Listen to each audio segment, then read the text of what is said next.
people to people connect is very favorite subject, and that's where we start the base of industry, base of hospitality, base of everything, because if we wouldn't have people to people connect, we wouldn't be able to be here.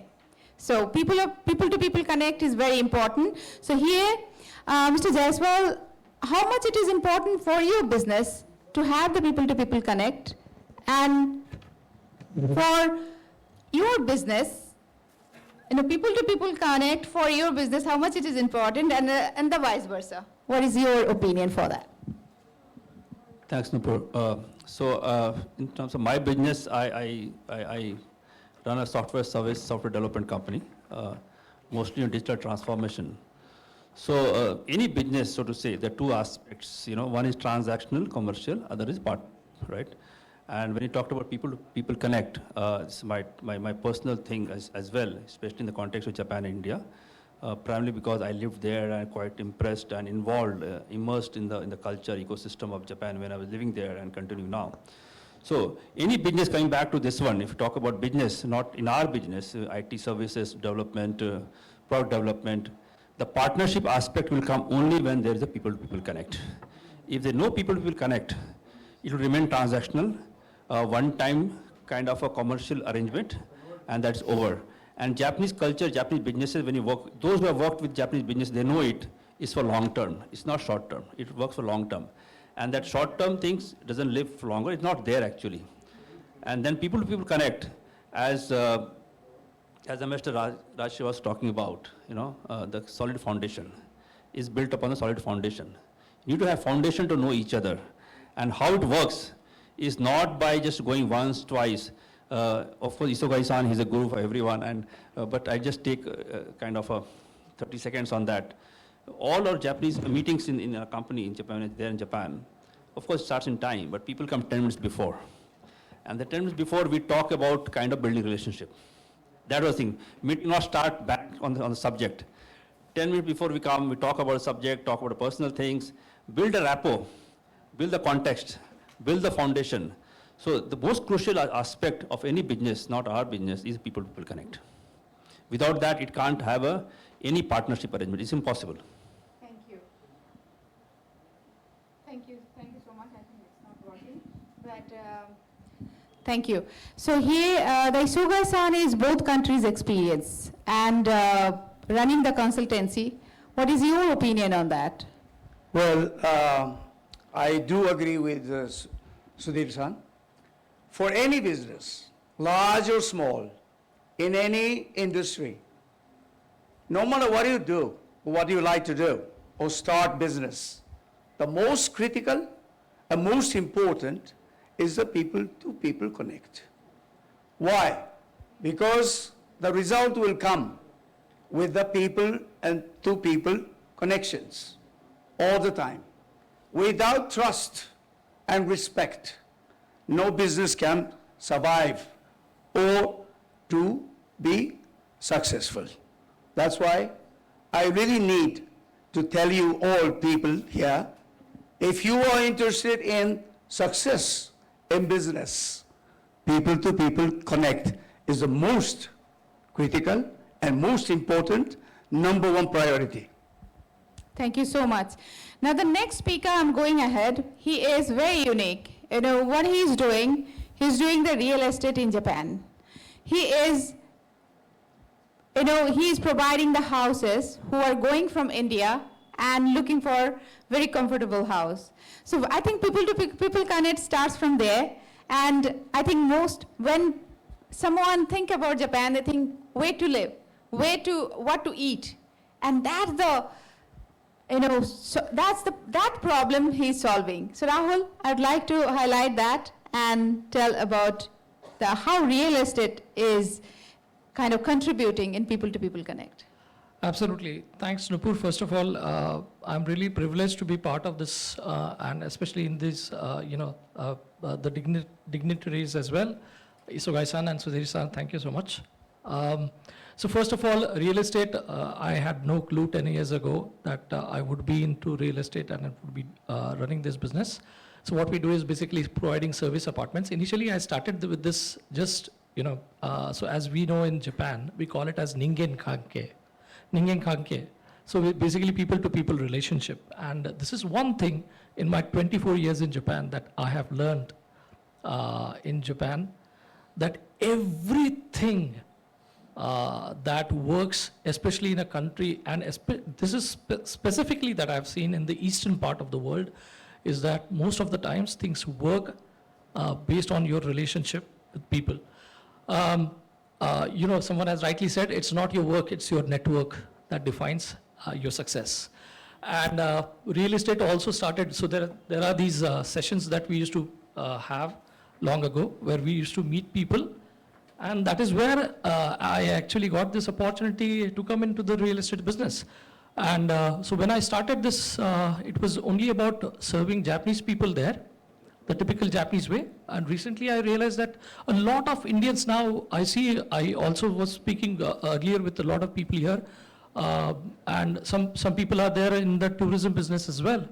And they were telling me that, new students are coming, new interns are coming. So a lot of different people coming for different, I heard lawyers are also coming recently in Japan. But when they come to Japan, their major problem is that 90%, sorry Isogai-san, but this is the reality in Japan, 90% of the Japanese owners, house owners will not first give their houses, rent their houses to foreigners.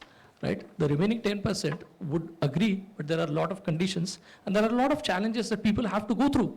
So like first day in Japan, I can't even speak Japanese, I can't even open a bank account. How am I going to survive here, etc. And that is where I started seeing that this is a problem that needs to be solved. And connecting with people like students, when students come to Japan, I started speaking with their parents. So I had to first become their guardian, telling them that, okay, don't worry. You come to Japan, you send your son or daughter to Japan, and I'll take care of them. But this exactly, as Nupur was mentioning about, that real estate business also, eventually, it's a completely people-to-people business at the end of the day.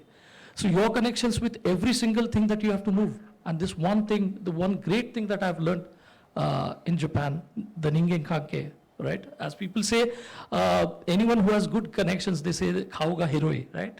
Yeah, and that is what defines your success in Japan, especially. Thank you. Very wonderfully you said, Rahul. And here I think we should take questions from people to people connect. So I would like to request, if you have questions, because this is a very important thing, what these three gentlemen are here. And definitely, they can give you a lot of clues. And if you're looking for real estate or going to Japan and you're looking for a very economic, I will say, very reasonable place, of course, Rahul can be your address. And there, and the people to people connect. Mr. Jaiswal is so many years. How many years are you working with Japan? 4 years. 4 years. So many years. He lived there 4 years, and he has been working with Japan so many years. So I think a lot of things, if you're starting, and they're like practical experiences they have. And he is there to provide you home, provide you all the assistance there. So if you have any questions, please raise your hand, because I can see if you are here in this hall, of course you have interest for doing business with Japan. So your question would be very much welcome. Do you have? Maybe before that, I will add something. Please add something. Yeah, maybe before you raise any issues or questions, may I add one thing? As you have learned already today, the ambassador told there are 1,500 Japanese companies operating in India, and this has to be 15,000. To make it happen, we really need to work collaborating Indo-Japan relations in MSCs, SMMEs, right? The large corporations are mostly institutional. You can work on them, even the lower level of the people. But when it comes to the SMMEs connection, SMMEs collaboration between India and Japan, this is totally different. The story has to be from the top to the bottom, not from the bottom to the top. So you have to be in good, close relationship with the owners of the SMMEs. Same thing happens to India too. So the Indian owners and Japanese owners should get together, should get in touch with them closely and get to know each other, understand each other, and find some chemical effects, chemical synergy to go ahead with the new endeavors. This is the first step that you need to know.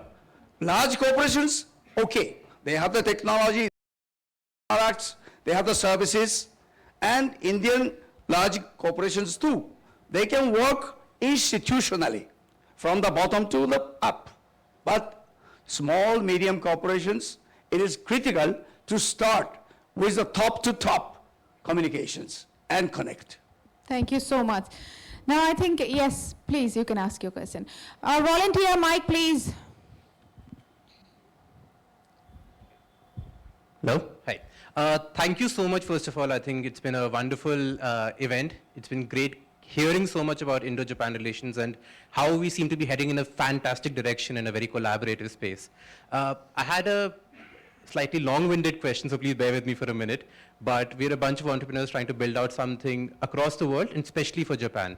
There's a lot of interest in the two countries, clearly.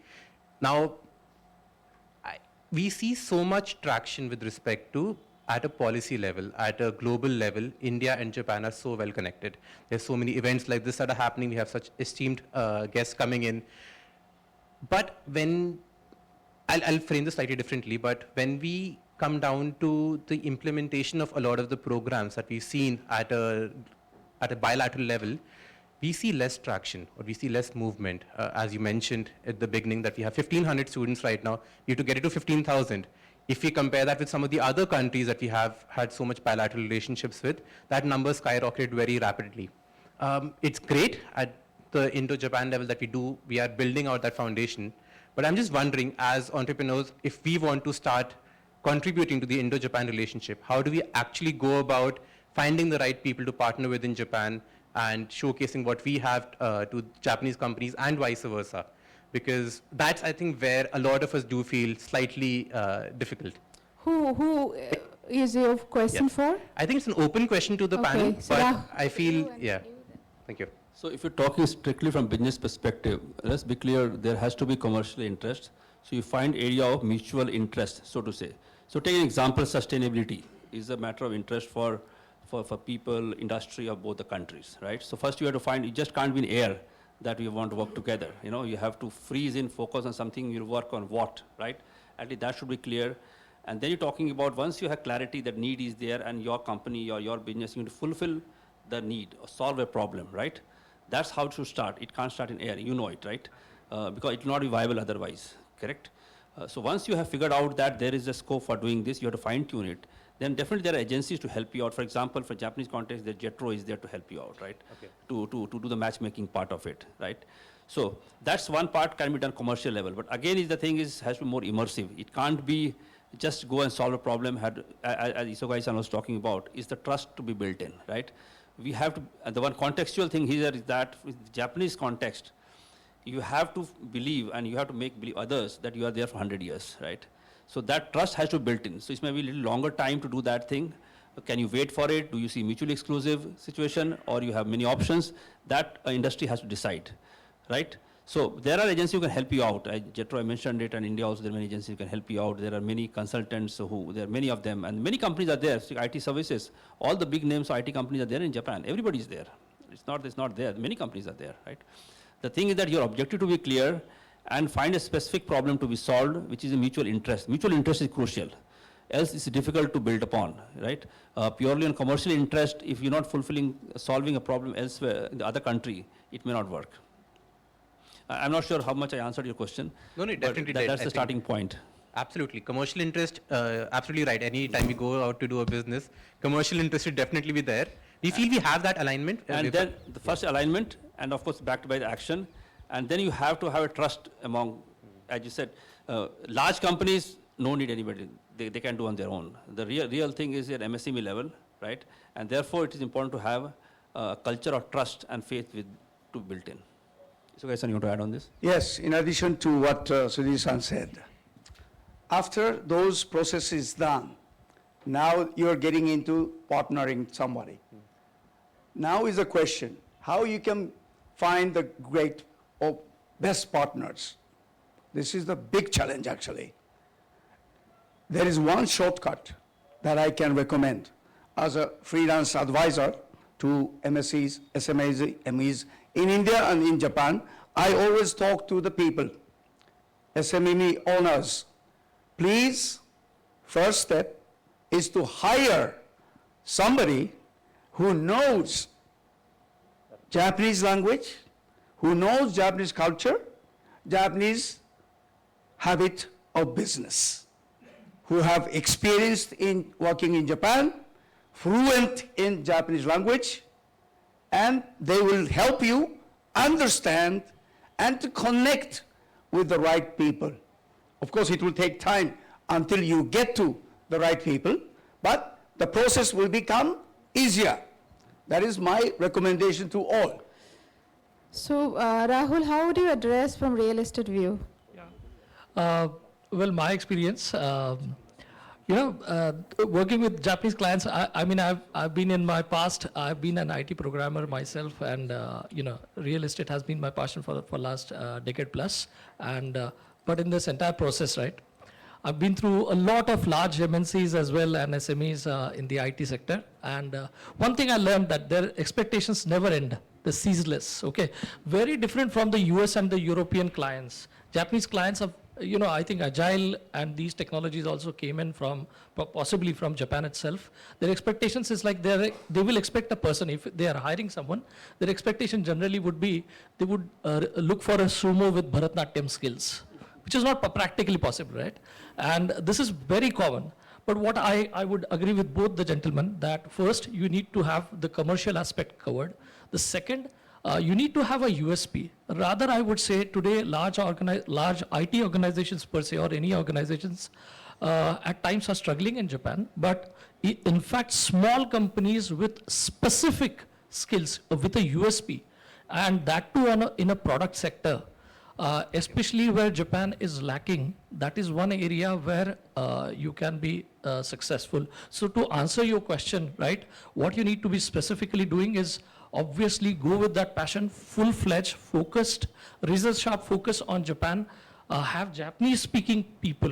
That is very, very important because that, unless that is shown, Japanese customers would not be much interested. This actually comes in the handy. This experience entirely comes handy when you're running the real estate business as well, because every day you have to deal with a lot of Japanese people around you, and the more it is more, you have Japanized yourself, the entries are much, much easier.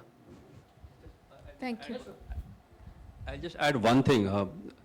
Whole Japanese industry, because I lived in that ecosystem, and they're so precise they can supply to the world-class, the OEMs.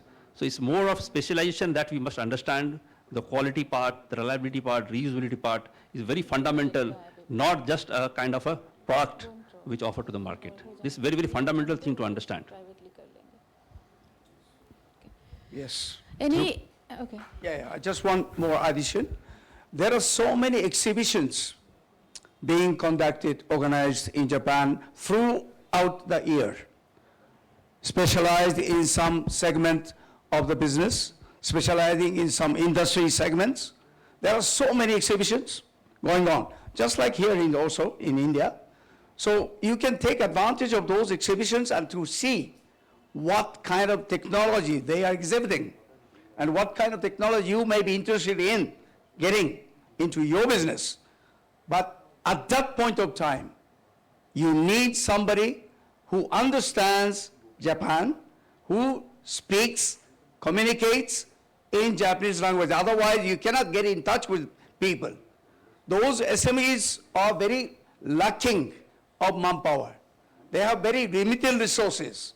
They have only few people speaking English, not very fluent either, right? So you need to bring somebody who can help you communicate with those Japanese SMEs. That's the best thing.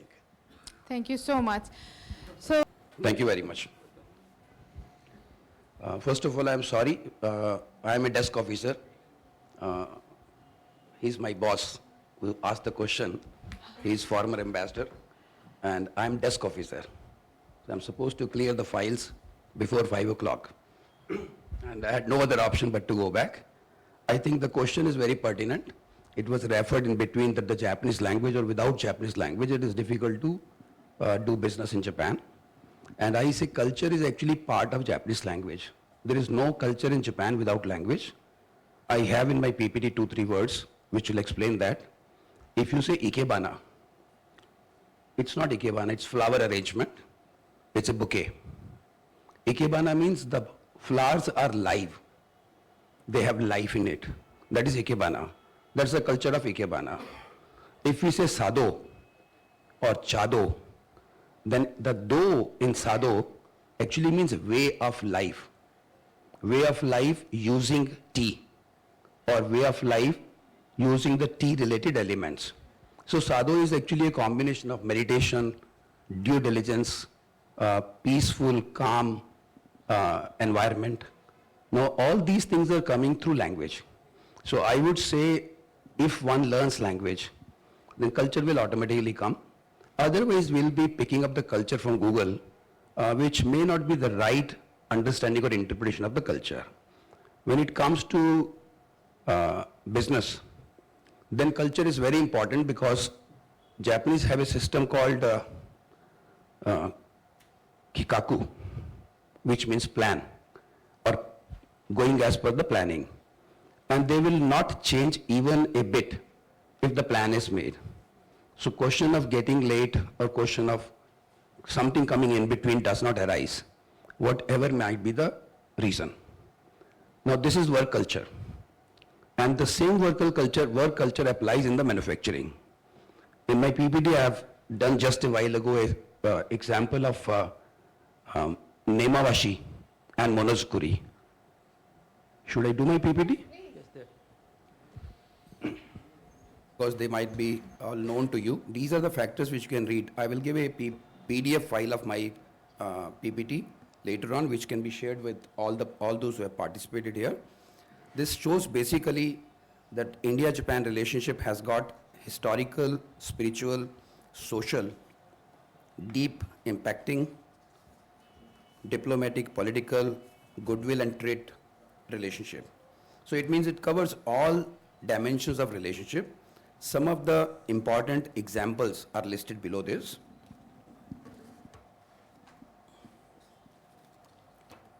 If we see here, this is 2014 when special term was added.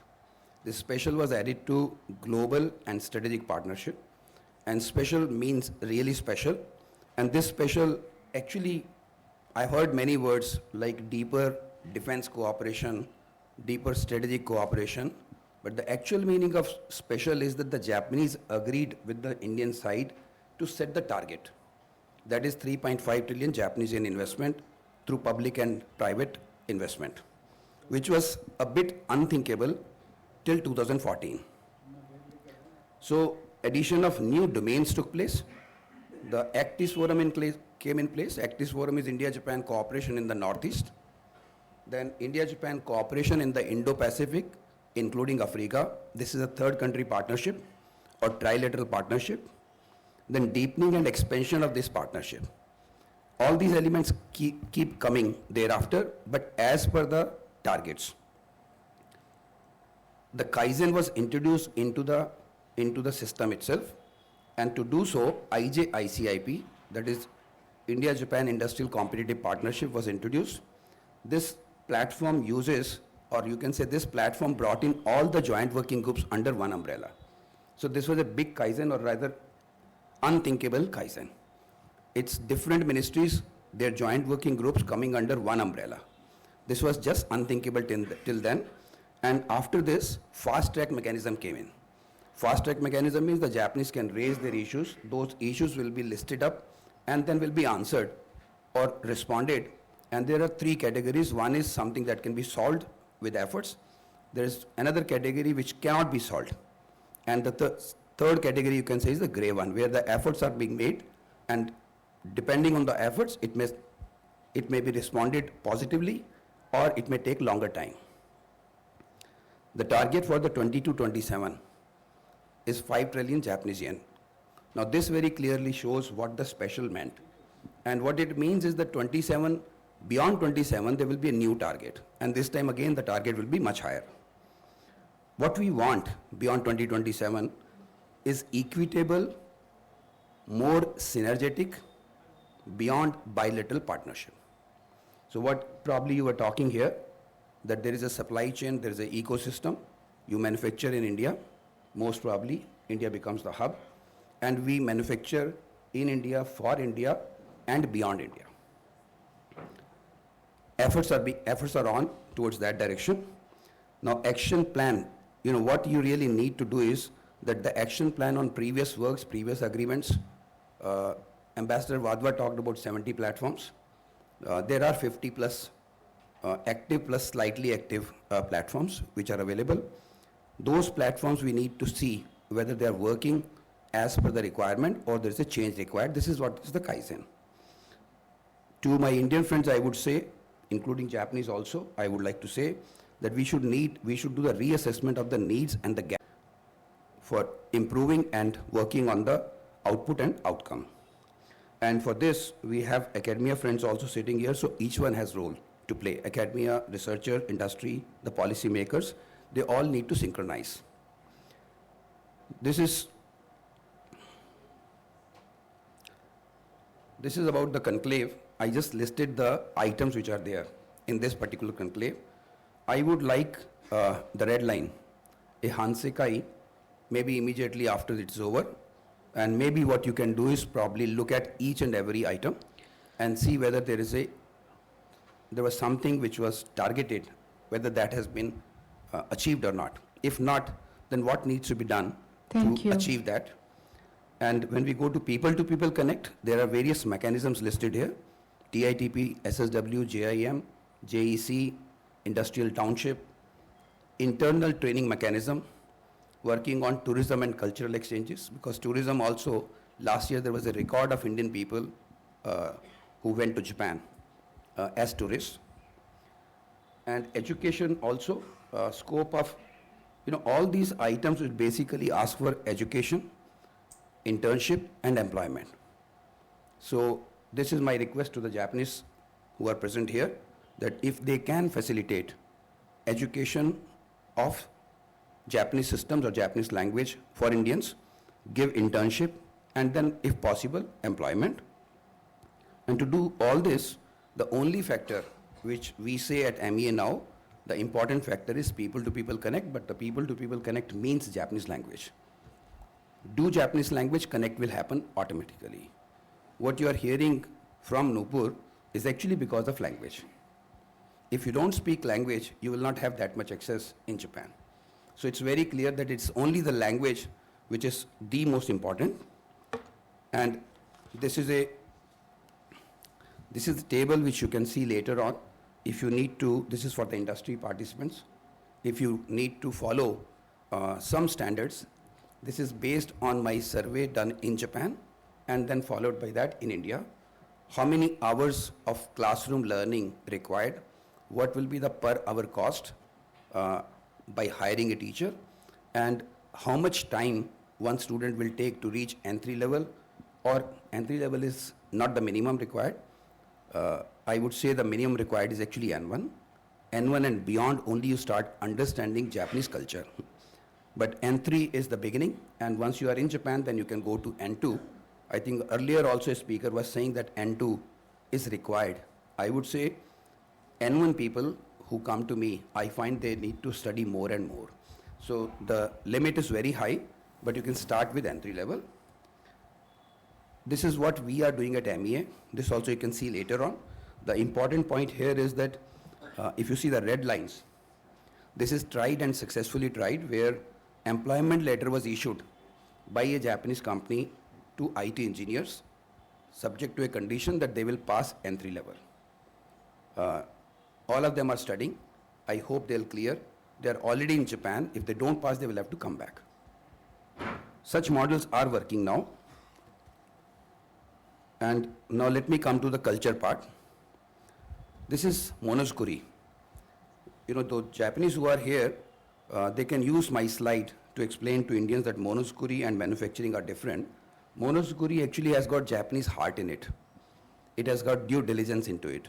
Whereas manufacturing is a mechanical process, European concept, where it means put two nuts or bolts, etc. together, and the product is ready. So the Japanese 𝗲𝗠𝗃𝗃 is different. But if you see 𝗲𝗠𝗃𝗃 at the bottom, I think the file has not been modified. Yeah, it has not been modified. Can you update the file? Okay, fine. 𝗲𝗠𝗃𝗃 has got two characters. If you see here, two characters are there. First character stands for cheese, and second character stands for making. So cheese banana, in our culture we say, Bhagwan cheese banata hai. So you understand this, what Bhagwan makes is equivalent to 𝗲𝗠𝗃𝗃. So if you talk to a Japanese who is making, maybe making a pot, maybe making some fish dish, or making a house, you will see that for him it is basically a puja. For a Japanese, making is not manufacturing the way we think. This is what 𝗲𝗠𝗃𝗃 is. The language becomes important because 𝗲𝗠𝗃𝗃 you will understand through language what it means. The next, which is, I had updated, but this is not updated here. This is probably the old file. If you see the second, I think Ambassador Raj Srivastava talked of 𝗕𝗂𝗓𝗍 many times. I picked up ChatGPT definition of 𝗕𝗂𝗓𝗍 in Japanese, and if that was here, I would have read it in Hindi for all of you. It does explain very clearly what 𝗕𝗂𝗓𝗍 means. But again, it was coming too much. There are few words given equivalents in English. It's probably, the American style 𝗕𝗂𝗓𝗍 or other style 𝗕𝗂𝗓𝗍. But if you see the 𝗕𝗂𝗓𝗍 in Hindi, 𝗕 stands for jad, root, and 𝗂𝗓𝗍 means turn, which actually in Hindi means ghumana ya morna. Jad ghumana. That means something which is impossible, पेड़ की जड़ को घुमाना. Something which is impossible, doing that. Now it is here that the Japanese culture comes into place through language. You can understand it. And I was hearing to some of the answers you were making here. I would say, you have already made a point about the language. When I go to industry, I have got a good exposure of Japanese industry for last 10, 20 years. I have not been going, but till before that I was into the industry for a very long time. And when I used to go, I could understand and convey. But when there is another interpreter doing the same work, they were not able to do the job. The only difference was that their heart was not into Japanese language. It was a mechanical way of learning the language. It was a mechanical way of interpreting. That does not work. You have to understand in between the line and communicate. So 𝗕𝗂𝗓𝗍 is something, for example, if you want your president to approve budget for a new project, which is very risky. Now, nobody is going to take the responsibility for that in the company. What it means is that you are going for a 360 or 320 high-speed rail project. We do not have the expertise. So who will certify rail track, signaling, the rolling stock? Who will certify that it's fit to run at 320? We have the experience of 180 so far. This is not available, therefore somebody who is running it will have to do it. Now in the case of Japan, they will always challenge. There was innovation talked by some of the previous speakers that in Japan it is a very innovative society. They do the innovations, they have the patents also. How do the patent come into place, or how do for innovation you get the money from your boss, because you don't know whether the result will come or not. So you have to probably go to your boss through maybe 10 or 15 sources in the company, maybe the sales department, the purchase department, procurement, sourcing, etc., other departments who should be convinced about your project. And they should tell your big boss, that if we do so, though there is a risk of 5 to 10%, but there are chances of we succeeding also. This process is called 𝗕𝗂𝗓𝗍. So there are many such examples which can be given, but 𝗕𝗂𝗓𝗍 is a very simple word, which means backroom management, or those type of words are there. But what it means is it's in good sense. In the company, there is a consensus to be built. and nobody is going to agree in the beginning. So if you want to take 10 to 15 or 20 people together on the same platform, somebody has to do the 𝗕𝗂𝗏𝗍. I cannot do 𝗕𝗂𝗏𝗍 for myself. Somebody who is in power, who can vouch for me, will do 𝗕𝗂𝗏𝗍 for me. These are the cultural points which are very important while working in Japan, with Japan, in Japanese companies here in India or in Japan. And these are some of the examples which you can see. The Japanese language is not tough. You know, if you can see the definition of 𝗕𝗲 𝗕𝗏, there are multiple books written. In fact, I have also translated one book long time back. And now I find that that was a useless effort because all 5 S are given here in 2 slides. And there is nothing beyond this.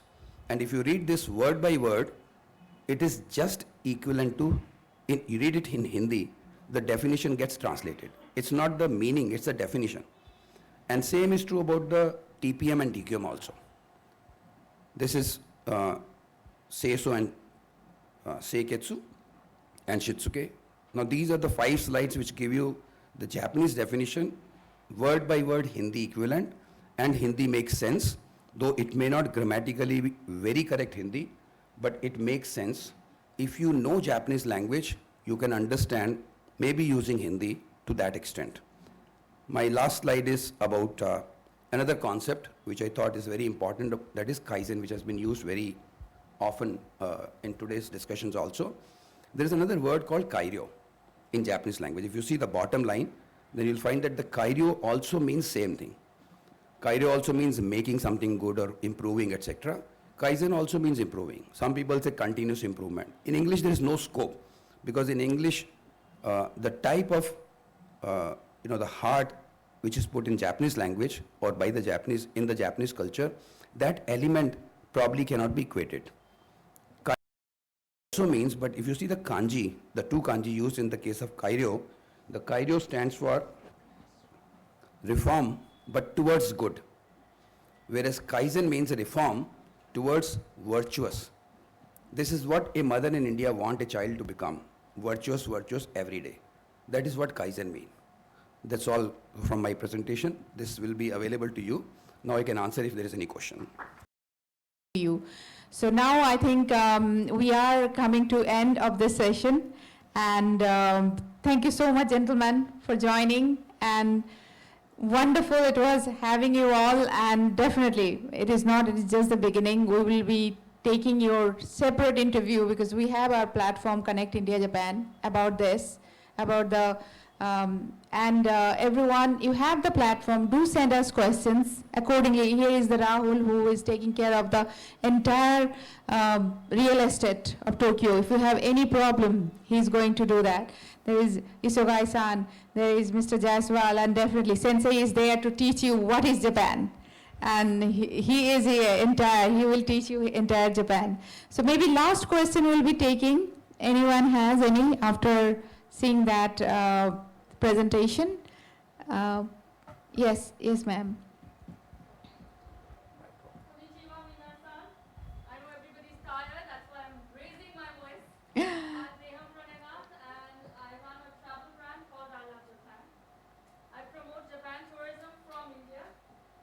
My question is to you, gentlemen, because I am trying to help bring some mindfulness back to India by making the Indians travel to Japan and have a good time and experience the kind of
can attempt just because it happened with me.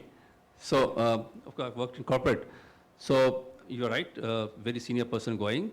So, give a very simple example. Those who traveled, land up in Narita airport, similarly land up in Mumbai airport, who take a taxi or some taxi will come and pick you up with the name.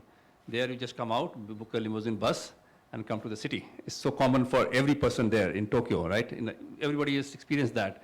Best way is make them experience, not to make them, they also know it. It's the agents make you feel they are VIP. People are safe, in my opinion, I may be wrong.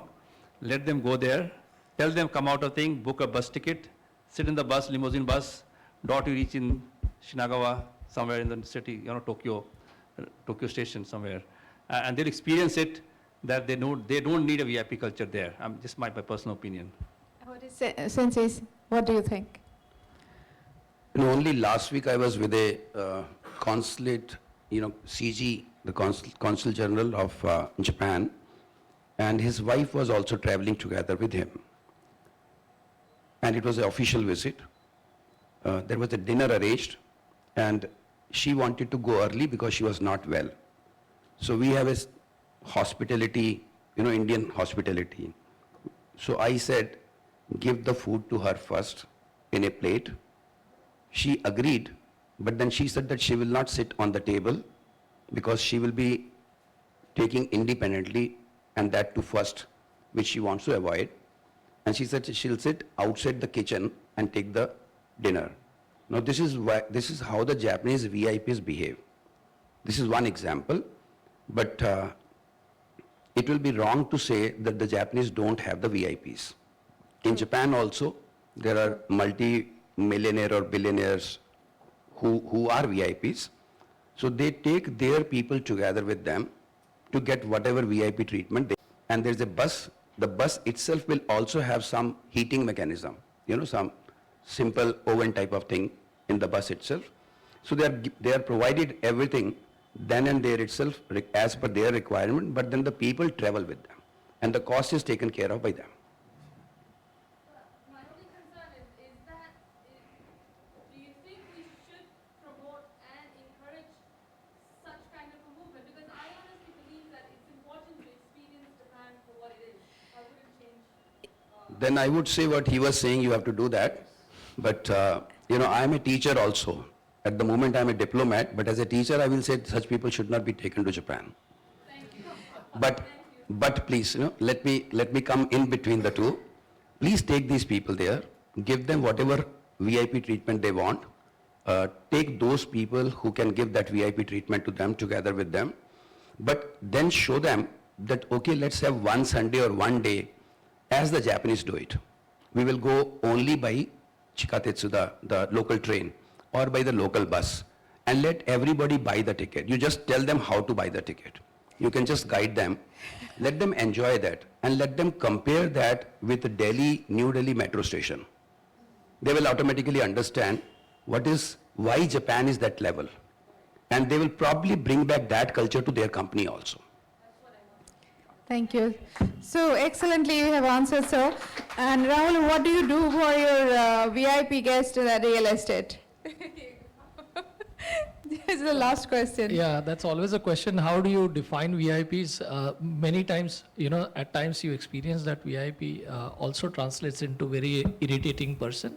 But that will happen. But I would say, why partially agree with the gentleman? But at the same time, when you're going as a tourist, right? You're not going there for long, right? And tourism expectations are very short term.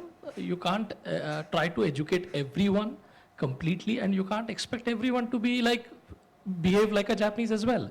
So if people are coming for long term, obviously I would say let them go through this training program, because in this real estate business, I keep coming across a lot of people every day who are coming to Japan, staying with us, and but those who are coming for short term, like just a week or so, yes, we have a very small, brief kind of a education program where we try to explain them, but basically have at least one Japanese as a local tourist guide who can always be with them, and who doesn't speak English. That really helps, many times, because of this communication issue, they ultimately end up listening to the Japanese people who can't speak English. So short-term people, I mean, allow them to be that way. But long-term, yes, I would agree that people need to be really educated in terms of how you really need to behave there. Because at the end, right, as we have a phrase in Japanese as well, as they say, you need to be doing what Romans do in Rome, and it's very similar. So for long-term people, I would obviously say that, they need to be educated on that front. Thank you so much. Thank you so much, everyone. And with this, we are going to end this session, and we'd like to invite here 𝗲𝗲 and SNG partner. SNG partner and 𝗲𝗲, please, to felicitate our 4 gentlemen. Can I answer one question? Oh, yes, please, Sensei. There was a question from the IIT friend in the earlier session. Japanese language is the key. Please do not go to Japan without Japanese language, number 1. Number 2, N2 should be targeted. N3 is a very low level. N4 is not upgradable.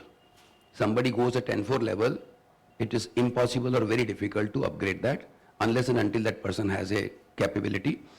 For IIT people, I had run a Japanese language course about 25 years back. Everyone passed N4 and 3 in 350 hours of classroom learning. So if the course is conducted, it depends, the data which I have given is an average data. But if the students are intelligent, hardworking, and if they have some condition attached, that means they are regular, that's an investment of 350 hours. Please keep this in your mind. I think this will be useful. Thank you so much, sir.